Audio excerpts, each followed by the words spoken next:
नमस्कार, आवाज इंडिया में आप सभी का स्वागत है। मैं हूं सीमा।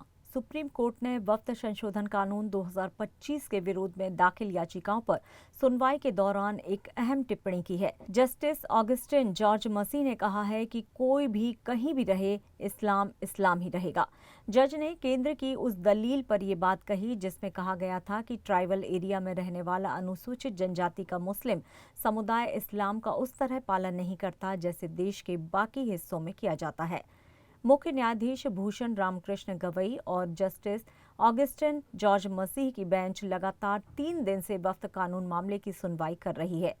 सॉलिसिटर जनरल तुषार मेहता ने कहा कि नए कानून के तहत अनुसूचित जनजाति वर्ग के मुस्लिम समुदाय के लोगों की जमीनों को संरक्षण देना सही है। उन्होंने कहा कि ट्राइबल एरिया में रहने वाले अनुसूचित वर्ग के लोगों को संवैधानिक संरक्षण प्राप्त है, वो वैध कारणों से उन्हें मिला है। जस्टिस मसीह ने कहा कि अलग अलग हिस्सों में रहने वालों की सांस्कृतिक प्रथाओं में अंतर हो सकता है, लेकिन इस्लाम की मूल पहचान एक जैसी रहती है। मंगलवार से नए सीजेआई बीआर गवई की बेंच ने वक्फ संशोधन कानून को चुनौती देने के लिए दाखिल याचिकाओं पर सुनवाई शुरू की। इससे पहले पूर्व मुख्य न्यायाधीश संजीव खन्ना इस मामले को देख रहे थे। आज भारत सरकार की तरफ से learned solicitor general Tushar Mehta साहब ने अपना दलील रखा और पूरे दिन उनकी दलील चली।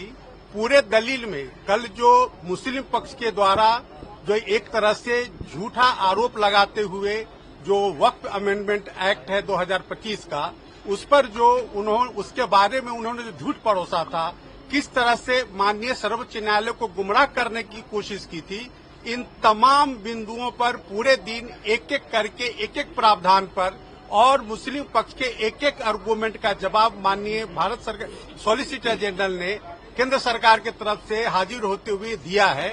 और उन्होंने अदालत को बताने की कोशिश की है कि किस तरह से एक एक बिंदु पर ज्वाइंट पार्लियामेंट्री कमेटी के समक्ष डिस्कशन हुआ, किस तरह से ज्वाइंट पार्लियामेंट्री कमेटी के समक्ष पूरे देश से मुसलमानों की तरफ से कंप्लेंट्स आए थे, उनके कंप्लेंट्स को देखा गया, फिर मुस्लिम पक्षकारों को सुना गया जेपीसी में, और उनके सुनने के बाद जेपीसी के कुछ रिकमेंडेशंस थे जिसके माध्यम से कुछ जो प्रोविजंस को अमेंडेड एक्ट में जोड़ा गया, इन तमाम बिंदुओं को उन्होंने हाईलाइट किया।